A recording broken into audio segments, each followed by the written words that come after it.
What's up, YouTube? Capital G here, looking at some new cards from Breaker of Shadows. It's actually a new archetype called the Dinomist, and they're a little strange. They're water machine pendulum monsters, and that's really strange to me because we do not have a lot of water machines. Like almost most of the good machines in Yu-Gi-Oh are either Earth or Dark, because with Earth you have the gadgets and the machinas and the Geargias and whatnot. So you don't really see a lot of water like machines, and then for them to be pendulum, that's actually not that strange because our Yu-Gi-Oh, Arc V, a lot of pendulums and whatnot. They created the mechanics, so why not push it as much as possible? But I would assume that this is definitely a character probably plays this in the show, because the design of it looks like it's something out of Beast Wars, which was a really old show back in the 90s. It was like the sequel to Transformers, and it was kind of around, it was based around like animals transforming from machines instead of like cars or whatnot. It was machines transforming into animals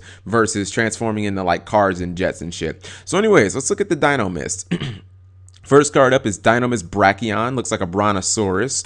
It's a level 5 water machine, pendulum monster. All of them so far are level 5 water machine and pendulum. This guy is 2,000 attack, 800 defense, P scale 6. The stat line is not terrible for a level 5. I mean, it's kind of like Cyber Dragon essentially, and the card is actually very similar to Cyber Dragon.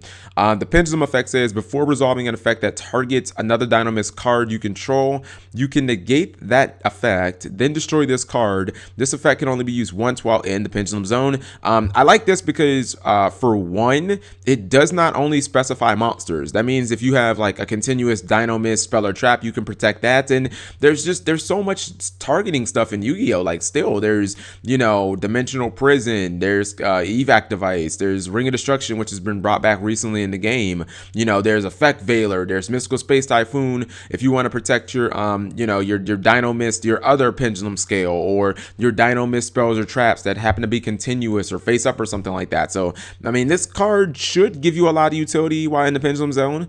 The monster effect says if you do not control a Dinomist Brachion in your monster zone, so as long as you don't have this guy, and the monster with the highest attack on the field is controlled by your opponent, you can special summon this card from your hand. So kind of like the same similar, it's kind of similar to like Cyber Dragon, a little watered down, except you can control monsters as long as they're not him. But if your opponent has a monster face up on the field and obviously you have no monsters, then technically they have to have the strongest monster on the field. So you can just go ahead and summon this. So it's kind of like a little bit Cyber Dragon-y. Let's see. Next up is Dinomist Ceratops. Again, level 5 water machine pendulum. This guy is a little stronger, 2100 attack, 400 defense. His defense is not that high, but come on, like you're not really going to summon it in defense that much anyways. Unless somebody Book of Moons, it's probably not that relevant. P scale is a 3, so obviously they want you to use these two to make a full pendulum scale so that you can pendulum summon both of them, being 5 and whatnot. The pendulum effect is if another Dinomist card you control would be destroyed by battle or by an opponent's card effect, you can destroy this card instead. Again, much utility to protecting pretty much everything in your entire archetype. That means you can also protect your other pendulum scale because it doesn't just say battle, it specifies an opponent's card effect. So if they try and Dark Arm Dragon it, they try and pop it with the Dark Arm Dragon, or they try and activate Regeki on your only monster or something like that, you can just send this to the pendulum zone face up and you can keep your guys protected. I think this card is pretty good as far as the pendulum effect is.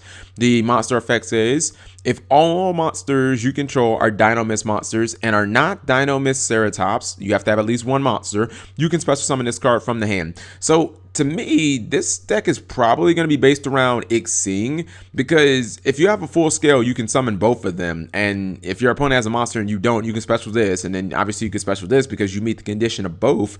And it's like you can just go straight into an Ixi. Now, I think Konami might feel comfortable releasing this because they did ban Cyber Dragon Infinity. But literally, that was the first thing that came to my mind. I was like, wait a minute. So when this comes to the TCG, assuming we ever get Infinity, these are both level 5s and they are both machines. What's stopping somebody from going straight into Nova and then going into Infinity? Oh wait, nothing. You know what I mean? Like, it just seems like this archetype is made to make Infinity, and with you being able to play like instant fusion and get like Panzer Dragon, isn't he a machine? Like, I mean, you'd be able to go into Infinity with just one of these cards, assuming Infinity finally comes to the TCG, which in Dimension of Chaos, it's already been confirmed that one of the imports is going to be an XC card, so it could be Infinity, could be Force Tricks, who knows? But anyways, it just seems like this archetype is like made to exploit Infinity, which again is what's it called? I believe just got banned in the OCG. And then the last card is Dinomist Charge. It's a continuous spell card. You can only activate one Dinomist Charge once per turn. Oh no, wait. Cyber Dragon Infinity didn't get banned. Norden and Telemitos got banned. So yeah, you can totally exploit Infinity with this. Bad call on Konami. I just thought about it. I was like, wait, no, 2 cards got banned and it wasn't Infinity. All right, so this is Dinomist Charge. It's a continuous spell card. You can only activate one of them per turn. Effect number 1, when this card is activated, you can add one Dinomist monster from your deck to your hand. Okay, so it's pretty much like Rhoda. That's cool. I mean, you need ways of being able to search a card. Every deck has a Rhoda, so like, I mean, it's completely fair. Effect number 2, once per turn, if a Dinomist card is added from the field to the extra deck face up, add one of those cards to your hand. Okay, that's not bad either. I mean, that's just more utility to get back your monsters and just continually spam. My first impressions of this deck is, to me, it just looks like it's going to be it's just going to be completely focused on Xing. I mean, these monsters aren't world beaters. I don't think you're winning any games with like 2,000 and 2,100 attacks.